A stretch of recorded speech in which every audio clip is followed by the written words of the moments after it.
السلام عليكم ورحمة الله وبركاته. تحية طيبة على حبايبنا رجالتنا الناس المحترمة، كل اللي بيشوفونا وكل مشتركين القناة. حبايبي رجالة، يوم جديد وحلقة جديدة، اللهم بارك القناة يوم ورا يوم بتزيد، يعني الحمد لله اللهم لك الحمد. وصلنا ل 150 مشترك، وانا يعني انا شخصيا فرحان بيهم جدا. وليد انت كان عندك 100,000، ان شاء الله هنوصل 100,000 وزيادة كمان يا رجالة بيكم ان شاء الله. حبايبي رجالة، النهارده ان شاء الله هنتكلم في ظاهرة الافتراس. ايه ظاهرة الافتراس وشكل الزغلول بيبقى عامل ازاي، وليه ظاهرة الافتراس بتحصل، وازاي انا اعالج نفسي من ظاهرة الافتراس. طيب تعالى كده نتكلم الاول القاعدة الاساسية في الحمام. نقول مثلا عندنا قص حضان، ده زغلول طالع من تحت القص الحضان. المفروض الطبيعي يبقى الزغلول شكله كده، ليه ريش. شوف ريشه كله مقفل اهو، بدأ يقفل اهو، ريشه كله كامل وجناحه.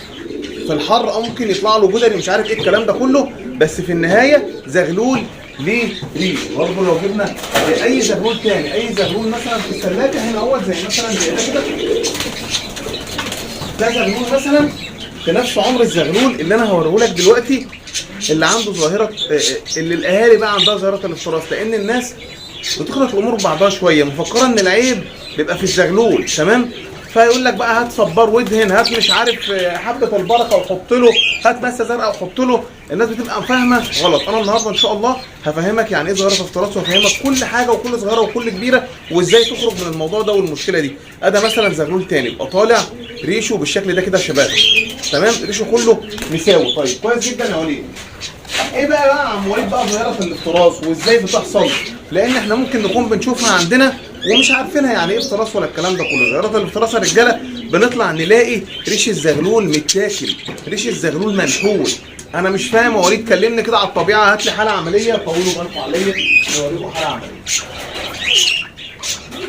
بسم الله الرحمن الرحيم. بصوا يا شباب، يعني انا جايب زغلول، اقول لك ايه، بس فرخه شركسيه، فرخه مفيش فيها ولا ريشه. بص المنظر، بص منظر، ده قد الزغلول اللي انا كنت جايبه. بص المنظر، مفيش فيه ولا ريشه. بص ظهره مفيش فيه ولا ريشه، ريشه كله كانك منتهه بالظبط، كانك ذبحته وبتنضفه، تمام؟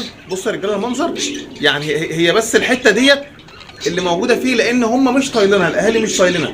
هو طبعا والشروال. ده زغلول يا رجاله شقلباص تكله. بص يا رجاله حتى ريش الديل، بص ريش الديل كله متنتف ازاي، بص ريش الديل كله متنتف ازاي.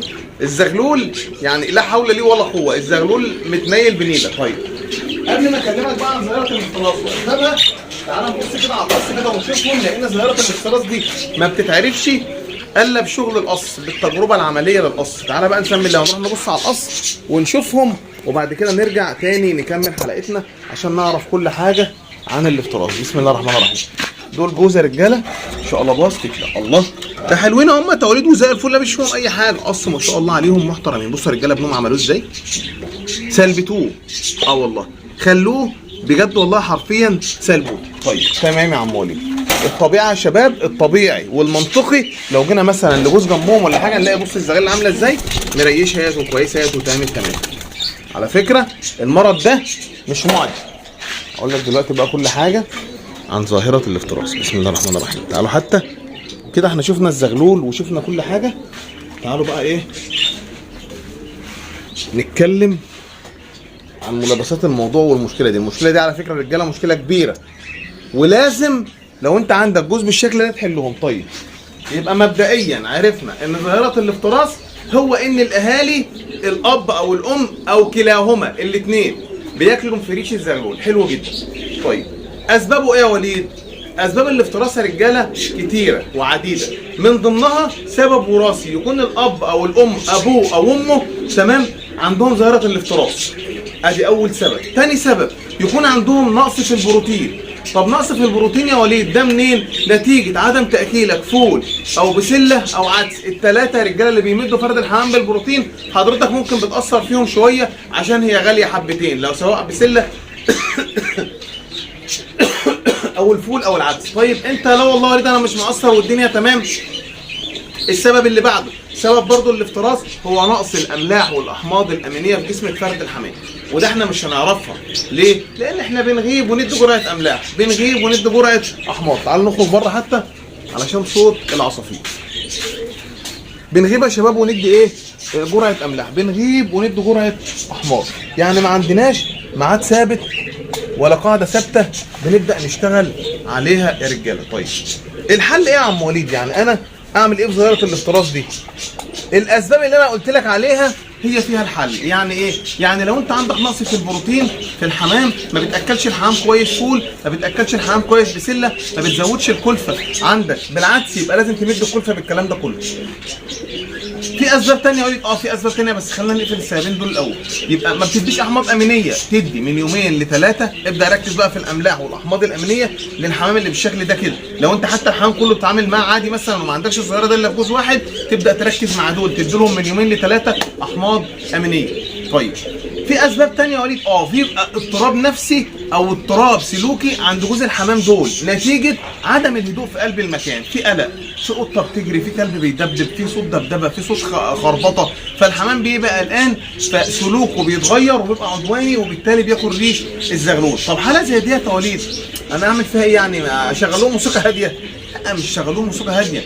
لو في اسباب فعلا عندك في قلب المكان بتعمل ترزيع او تهبيد او الكلام ده كله، يا ريت تستبعدها من قلب المكان عشان الحمام يقدر يتعامل بطبيعته.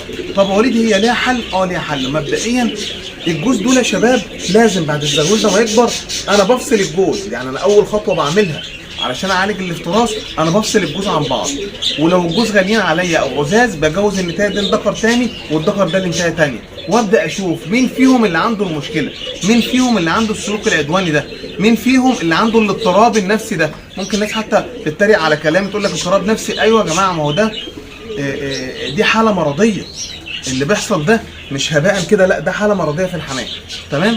وبالتالي لما اجوز الذكر ده لنتايه ثانيه والنتايه ده لذكر ثاني انا ببدا اكتشف مين فيهم اللي عمل العمله دي مع الزغاليل. طبعا الذكر الجديد سليم، النتايه الجديده سليمه، انا عندي المشكله في الفردين دول الذكر والنتايه القدام اللي هم مثلا الشقلباظات التكله. تمام؟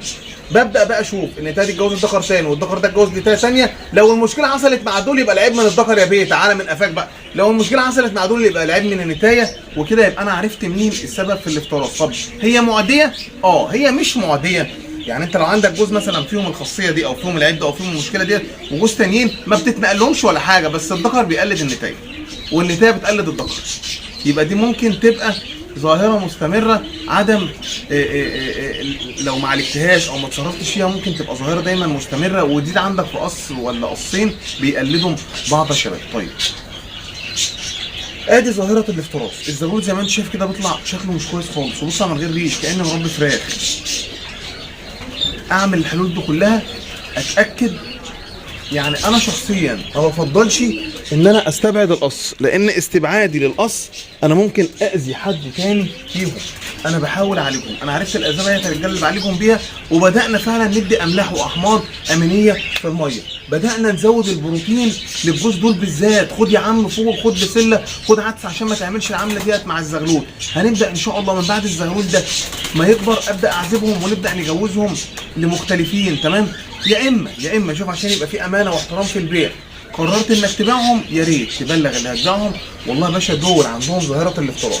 لو سالك حتى قال لك يعني ايه ظاهره الافتراس يا عم انت، اشرح له، قول له دول لما بيطلعوا الزغلول بياكلوه كل حاجه، مهتمين بيه، يحبوه كل حاجه، بس بيفضلوا ينتشهم في ريشه كده نتيجه نقص املاح معدنيه او احماض امينيه او نقص بروتين في جسمهم او اضطراب نفسي عند الذكر او عند النتايه.